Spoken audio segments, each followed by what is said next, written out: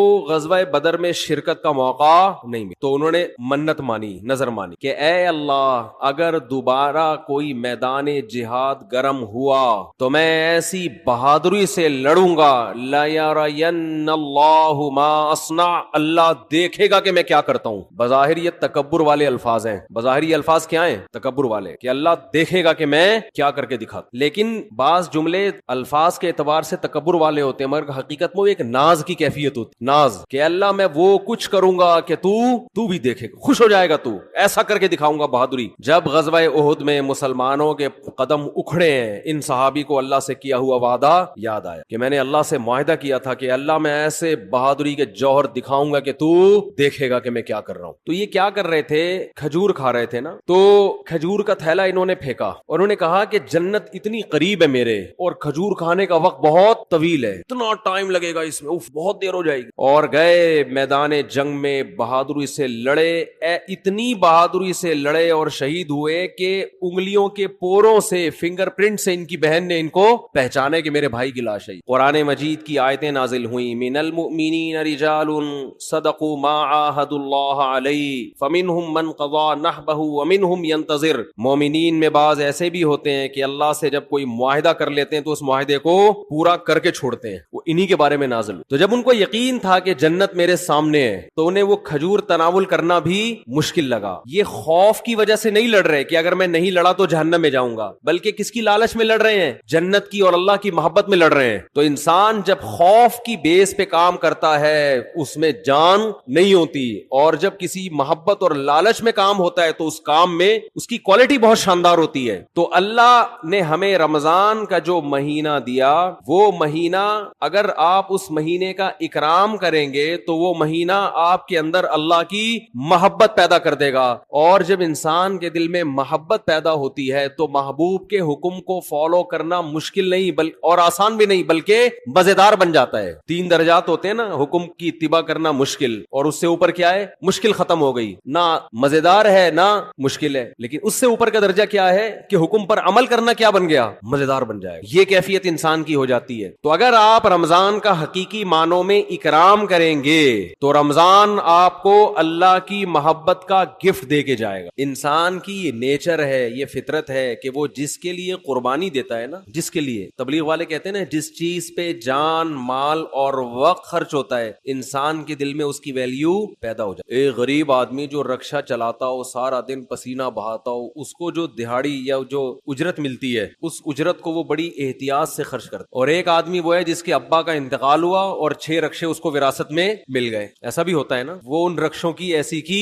تیسی, باپ کا مال سمجھ کے لوگ کہتے ہیں نا اڑا رہا ہے, خود تو محنت کی نہیں ہے, ابا سے وراثت میں ملا ہے, اڑا دیتا ہے انسان. تو ہمیں جو ایمان کی نعمت ملی ہے یہ وراثت میں ملی ہے, اس میں ہمارا خون پسینہ, بولو نا کیا ہو گیا, نہیں بہا. ابا چونکہ مسلمان تھے, اماں مسلمان تھیں, اس وجہ سے ہم بھی کیا ہو گئے, تو ایک پسینہ نہیں بہا ہمارا, خون کا ایک قطرہ نہیں بہا, تو فری پھوکٹ میں ہمیں کیا مل گیا؟ حضرت بلال کو اسلام فری میں نہیں ملا. وہ جب مسلمان ہوئے گرم ریتوں پہ لٹایا گیا, ان سینے پہ بھاری بھرکم پتھر رکھے گئے. کیا اللہ نے لوگ کیسے خاندانی بنائے, وہ نظریات کو فالو کرتے ہیں, وہ کلچر کو فالو نہیں کرتے. حضرت بلال کو کیا مل رہا تھا اس میں؟ اچھی والی زندگی گزر رہی تھی, غلام تھے وہ تو, حبشی لوگ غلام ہی ہوا کرتے تھے عربوں کے, کھانا پینا مل رہا تھا, ایک ٹینشن, تو بڑے بڑے پتھر سینے پہ رکھے جا رہے ہیں, گرم ریت پہ لٹایا جا رہا ہے, مگر نعرہ لگا رہے ہیں احد احد. خدا کیا ہے؟ ایک ہے. میں نہیں مانوں. سب سے زیادہ جو برتن جو انسان کا پیٹ اور معدہ ہے نا، اللہ کو یہ بھرا ہوا برا لگ، بالکل بھی اچھا نہیں لگتا.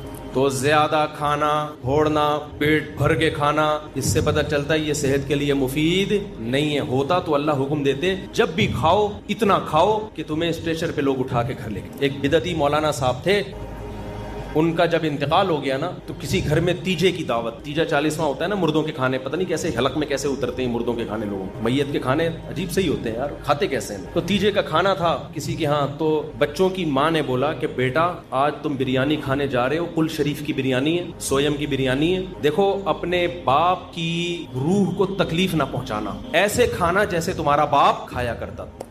تمیز سے کھانا، پھوڑ پھاڑ کے آنا تاکہ تمہارے باپ کی روح کو قبر میں کیا ملے؟ سکون ملے. بچے گئے،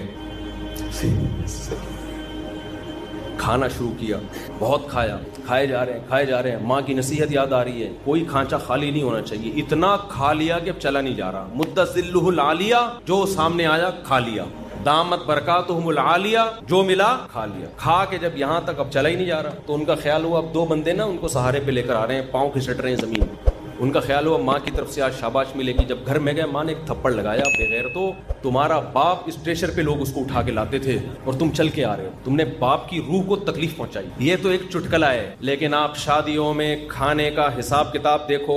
بہت افسوس ہوتا ہے، میں آپ لوگ کے علاوہ کی بات کر رہا ہوں، آپ کو تانے نہیں دے رہا. خدا کے بندو اپنی پلیٹوں میں اتنا بھرا کرو جتنا تمہارا پیٹ ہے. اتنا بھر لیتے ہیں بعض لوگ ہوس میں کہ کہیں اگلی ٹرپ میں ختم نہ ہو جائے. عزت کے ساتھ 2 نوالے کھا لینا جس میں آپ کو لیگ پیس نہ ملے، یہ ان بھری ہوئی پلیٹوں سے جس میں کوئی کیمرہ لگا کے دیکھ رہا ہو تو آپ کی عزت جائے. خدا کی قسم یہ 2 نوالے بہتر ہیں اس سے.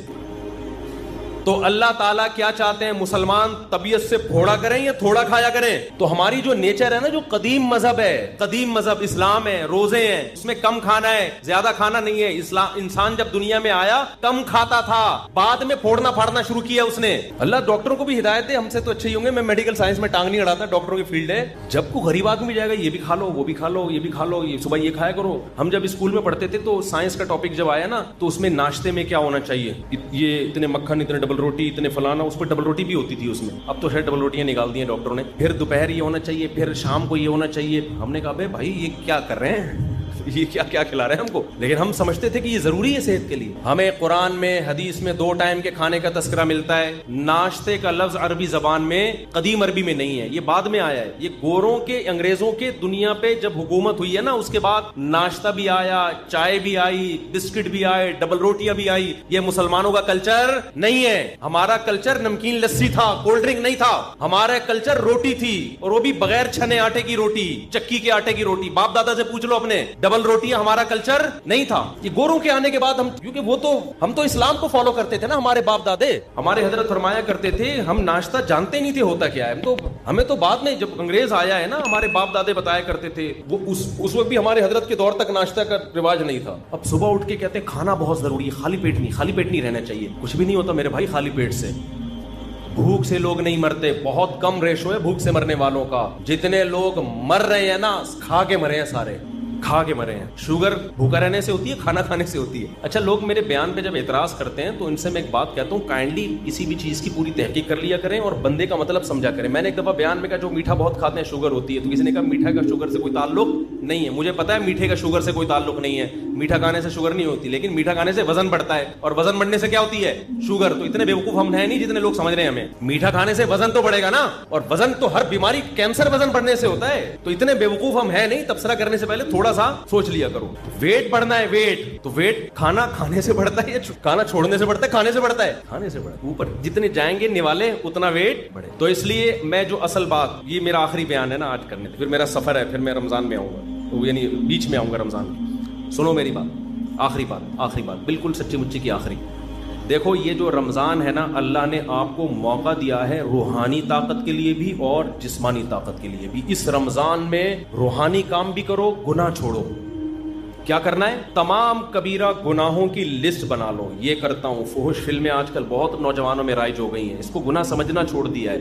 یہ گناہ، ماں باپ کے ساتھ بد کلامی، بہنوں کی وراثت نہیں دے رہا، جھوٹ بولنا، سارے گناہوں کی. ہمارے استاذ کہا کرتے تھے گناہوں کو نا ڈائری میں لکھو، لسٹ بناؤ کہ میری زندگی کا عزم ہے کہ ان گناہوں کو میں نے اپنی زندگی سے نکالنا، اس کے لیے پلاننگ کرو. تو رمضان سے بہترین پلاننگ کا ٹائم آپ کے پاس کوئی بھی نہیں ہے. سمجھتے ہو؟ تمام گناہوں کو اپنی زندگی سے نکالنا ہے. عزم کرو اس رمضان میں 5 ٹائم تکبیر اولا کے ساتھ ہم نے نماز پڑھنی ہے. یہ عزم کرو. عزم کرو رمضان میں 20 رکعت تراویح پڑھنی ہے. دیکھو اسلاف کے دور میں 20 رکعت تراویح تھی. 8 رکعت تراویح ہمیں کسی صحابی تابعی سے نہیں ملتا. کوئی اگر حضرت عمر نے جو 8 رکعت والی روایت صحیح ہوتی نا، حضرت عمر سے 8 رکعت بھی منقول ہے، وہ روایت صحیح نہیں ہے.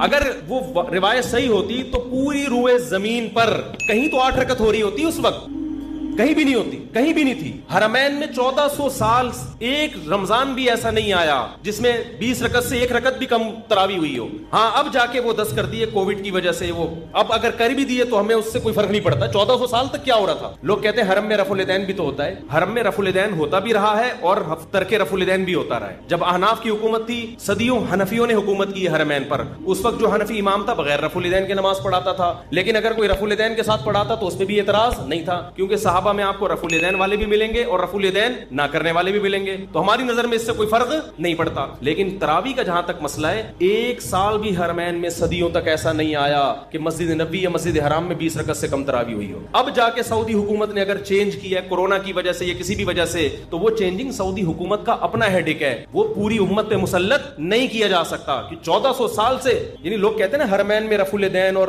بھائی 1400 سال سے ایک کام حرمین میں کیسے غلط ہو سکتا ہے؟ رفع الیدین تو حرمین میں ہوا اور نہیں بھی ہوا، دونوں نمازیں چلتی رہی ہیں، لہذا دونوں ٹھیک ہیں. لیکن تراویح کبھی بھی 20 رکعت سے کم نہیں ہوئی ہے. تو اللہ اگر یہ نماز بدعت ہوتی، غیر سنت ہوتی تو کیسے ہو؟ اور پھر تہجد کی نماز کو تراویحوں سے ملانا، میرا اس پہ آڈیو بیان ہے پورا دلیل کے ساتھ، وہ آپ سن سکتے ہیں. ابھی میں اس ٹاپک کو نہیں چھیڑتا. آپ نے عزم کرنا ہے کہ ہم نے تراویح کی نماز پابندی سے بولو پڑھنی. تو عزم کرتے ہیں کہ نہیں؟ اس کی بڑی روحانی برکتیں ہوں گی. اور رمضان میں رات کے آخری حصے میں نا، سحری میں تو اٹھتے ہی ہیں سب لوگ، تھوڑی دیر پہلے دعا کا اہتمام کرو. سب سے زیادہ دعاؤں کی قبولیت کا وقت رات کا آخری حصہ ہے. رات کو اٹھ کے آپ نے اللہ سے دعائیں مانگنی ہے. اپنی حاجات بھی مانگیں، کسی کا رشتہ اٹکا ہوا ہے وہ بھی مانگ سکتا ہے، کوئی پرابلم نہیں ہے. لیکن زیادہ فوکس آپ نے کرنا ہے ہدایت، کہ اللہ میں نے جو گناہوں کی لسٹ بنائی ہے نا، میری زندگی کو کیسا کر دے، چینج کر. داڑھی کی توفیق دے دے مجھے، مجھ سے سود چھڑوا دے، مجھ سے یہ برائیاں میں فحش فلمیں دیکھتا ہوں، اللہ یہ عادت مجھ سے، اگر کوئی دیکھتا ہے یہ عادت مجھ سے چھڑوا دے.